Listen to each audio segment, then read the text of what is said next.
کا رشتہ پہلی وحی نازل ہوئی نبی پاک پر.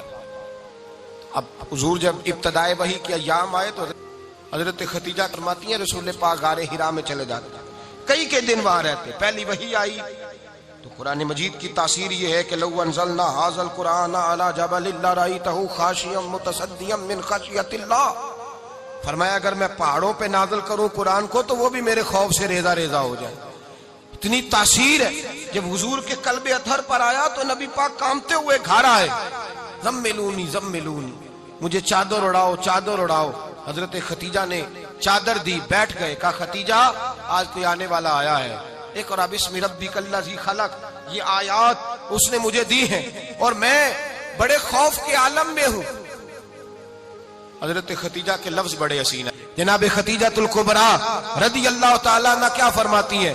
کہتی ہیں یا رسول اللہ صلی اللہ علیہ وسلم آپ غم نہ کریں, رب آپ کو رسوا نہیں کرے گا, عزتیں عطا کرے گا. اور دلیل کیا ہے؟ حضرت خدیجہ فرمانے لگی دلیل یہ ہے کہ آپ غریبوں کی مدد کرتے ہیں, مسکینوں کا خیال رکھتے ہیں, اور محبوبہ کمزوروں کا بوجھ آپ اٹھاتے ہیں.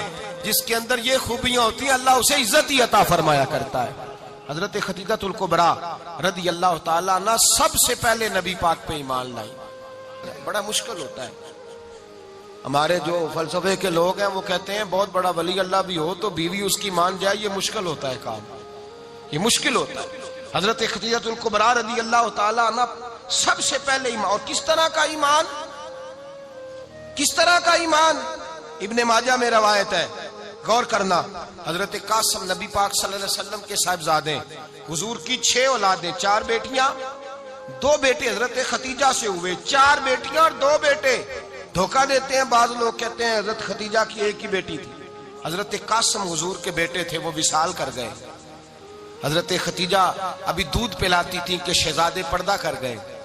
ایک دن گھر میں بیٹھی ہوئی تھی تو کہنے لگی یا رسول اللہ صلی اللہ علیہ وسلم میرے بیٹے قاسم کے حصے کا دودھ میرے وجود میں بھر آیا ہے, کاش میرا رب اتنا موقع دیتا کہ میرا بیٹا مدت رضاعت ہی پوری کر لیتا, وہ دودھ پی لیتا. نبی پاک نے فرمایا خدیجہ تو غم نہ کر, اللہ تبارک و تعالیٰ نے تیرے بیٹے کی مدت رضاعت جنت میں پوری کر دی ہے, جنت میں پوری کر دی ہے. اور نبی پاک نے اپنا اختیار بیان فرمایا ابن ماجہ میں. رسول پاک نے فرمایا اگر تو کہے تو میں یہاں بیٹھے بیٹھے تجھے تیرے بیٹے کی آواز سناؤں, عرض کروں رب کی بارگاہ میں ابھی تجھے سناؤں تیرے بیٹے کی بات, ابھی وہ جنت میں بولے. لطف نہیں آیا آپ کو اس بات کا؟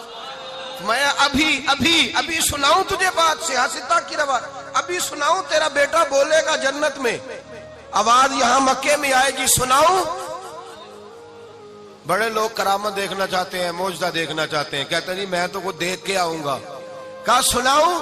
حضرت خدیجہ کا ایمان دیکھیں, کہنے لگی محبوبہ مجھے سننے کی کیا ضرورت ہے, میں خدا کو بھی مانتی ہوں, محمد مصطفیٰ کو بھی مانتی ہوں, میں بن دیکھے ہی مانتی ہوں, بن دیکھے ہی مانتی ہوں, مجھے سننے کی ضرورت آپ نے کہہ دیا تو سو ہو گیا, مجھے حاجت. حضور کہہ رہے ہیں اگر تو کہے تو دعا کروں, التجا کروں, ابھی آواز اللہ سنا دے, ابھی سناؤں.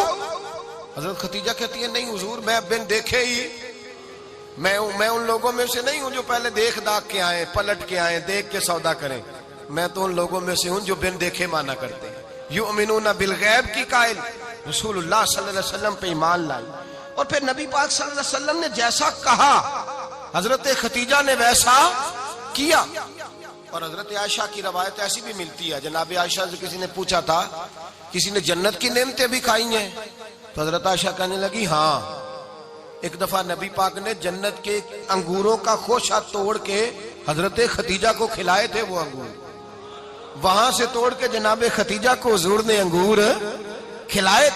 نبی پاک صلی اللہ تعالی علیہ وسلم پر ایمان لائی, ہر موقع پر حضور کا ساتھ دیا, تکلیفیں دیکھی, آزمائشیں دیکھی.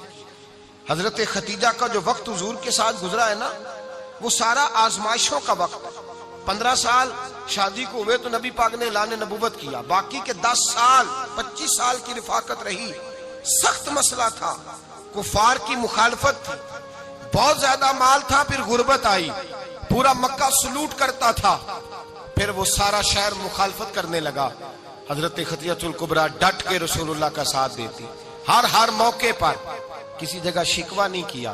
یہاں عورتیں بول پڑتی ہیں، کہتی ہیں جب سے تیرے گھر آئی ہوں سکھ نہیں دیکھا، جب سے یہاں آئی ہوں کچھ نہیں دیکھا، جب سے یہاں آئی ہوں بڑی آزمائش میں ہوں۔ حضرت خدیجہ کبریٰ مال لے کے آئیں، لیکن انہوں نے دیکھا کہ مصطفیٰ کو غریبی پسند ہے تو غریب ہو گئی۔